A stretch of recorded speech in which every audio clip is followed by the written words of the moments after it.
This is 5 on your side at 6. Focused on you.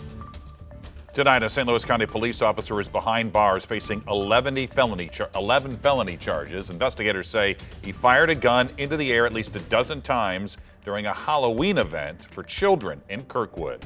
Thanks for joining us. I'm Mike Bush, and Allred has the night off. Our Christine Byers has been following the story since it happened. She's live outside Tillman Elementary to bring us the latest on this case, as well as how parents and students spent the day trying to process the trauma. Christine. That's right, Mike. Matthew McCulloch has been a police officer since 2017 for the St. Louis County Police Department. And some of the parents that I talked to today said it didn't even look like he was there right before he allegedly opened fire.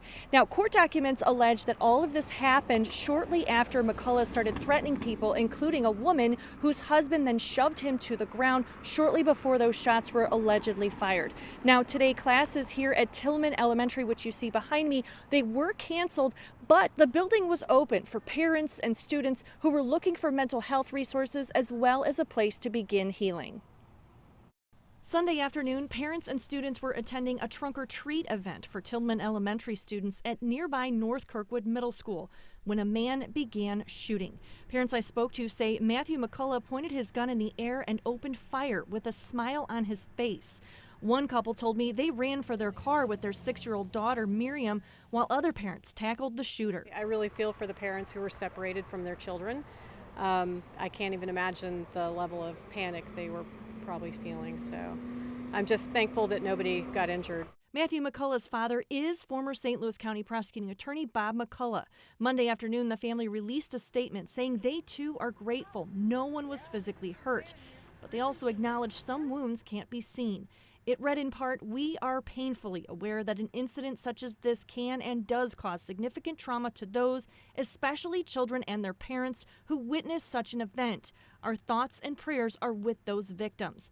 Meanwhile, Tillman Elementary School was closed for classes Monday, but little Miriam took advantage of the mental health resources that were available at the school. We did some coloring, and she drew some pictures that looked happy, which is good. Kirkwood School District spokeswoman Steph Dietrich says many families took advantage of the help. We also have therapy dogs here. We even have the opportunity to play Tetris because there's some research that shows that if individuals play Tetris shortly after a traumatic event, they're less likely to have a PTSD symptoms. Court documents allege McCulloch fired about a dozen shots and shouted, "You are all going to die."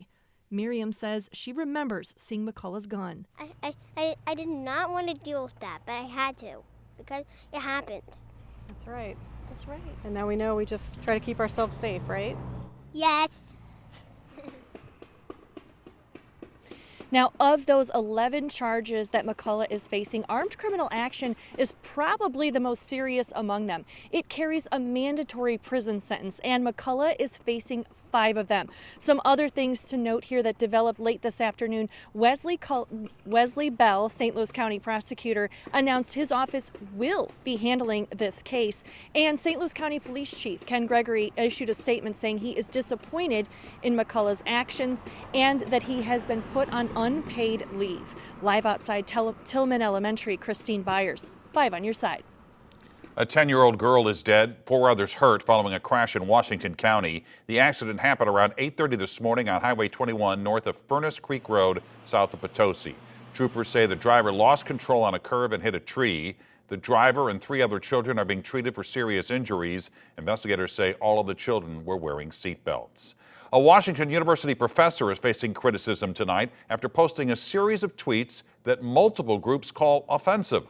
5 on your side's Holden Kerwicki has been looking into this issue today, and he joins us live in studio with more on this situation. Holden? Well, Mike, I spoke with multiple Muslim groups today who told me that anti-Arab rhetoric has been on the rise in our country for the last several years, with Professor Seth Crosby's tweets being the latest example. Though they're not outright calling for Crosby's job, they're asking both he and Washington University to stand up for what's right.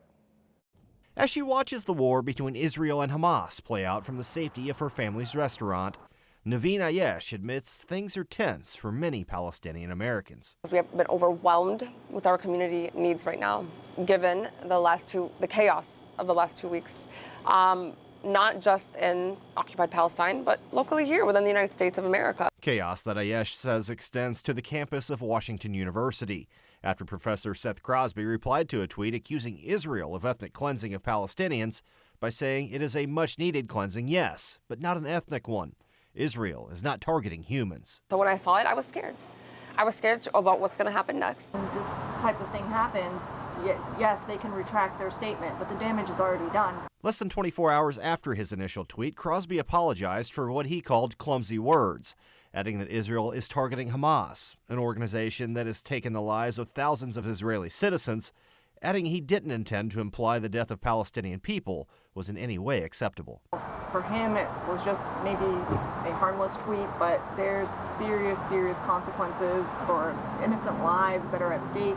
He needs to speak directly to my community and to his students, essentially, whether they're taking his course or not. Crosby has since deleted his social media, and WashU removed his biography from the school's website. But a school spokesperson says Crosby is still employed by the university. With Washington University protecting him, they are taking a stance and making a statement in itself. And we are not going to leave the situation alone. We expect better. We expect better. That you are an educated person, you are at this prestigious institution. We expect better. Both CARE Missouri and American Muslims for Palestine told me they would be willing to sit down with Professor Crosby, either privately or publicly, and discuss his position on his tweets and explain why they are so strongly in opposition. Mike? And you can get the latest developments on Israel's war with Hamas on KSTK.com. Just text the word Israel to 314-425-5355 and we'll send you a link. Now to a developing story in South St. Louis. Several people tell 5 on Your Side it's been weeks since they've received mail and they want answers.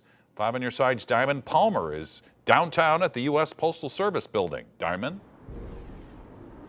Good evening, Mike. Well, not only do these residents want answers, they also want resolutions from the United States Postal Service, and many of them have already filed formal complaints against the service, as well as using the app to track mail delays. Now, the latest audit of the service points to employee turnovers as the blame. South City residents say they have questions that need answers. ¿Qué pasa? Like, what's up? What's going on? Caitlin Laurent says she's only received one piece of mail since moving to her Lindenwood Park home in September. She has the U.S. Postal Service app on her phone that tracks delays. It is not the fault of the postal workers. I'm a teacher myself, and so they are probably just trying to do what they can with. They might not have all the resources. The Office of Inspector General's latest audit report on the U.S. Postal Service reveals the turnover rate for employees has risen from 38% in 2019 to 59% in the last year. It's been pushing almost 2 weeks now, which is like super stressful because we need our mail. Ansel Branch lives in Shaw and says not having mail is an issue. When mail is delivered, it's all shoved into her box for all the units in her building. She, too, has used the U.S. Postal Service app and filled out a form for delayed mail. And we've been talking about it as neighbors, and it's just been like so weird that our mail hasn't been coming. Thankfully, I'm not expecting anything serious, but I know that some of my back apartment neighbors have been expecting mail. On the same street, Jill Miller of Shaw says it's affecting her, too.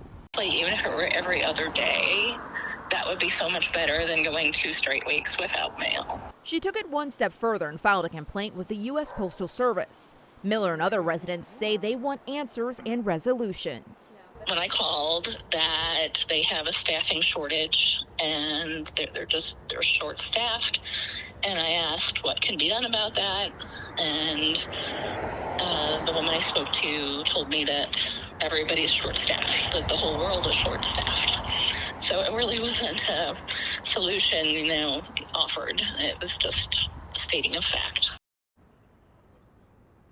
Now, I did reach out to the U.S. Postal Service for comment, and they responded by saying the Postal Service is committed to providing the best possible service to our customers, and we apologize for any inconvenience they have experienced. Local management is aware of delivery issues and addressing the concerns. Additional employees are assisting to help deliver mail. Reporting in downtown, Diamond Palmer, 5 on Your Side.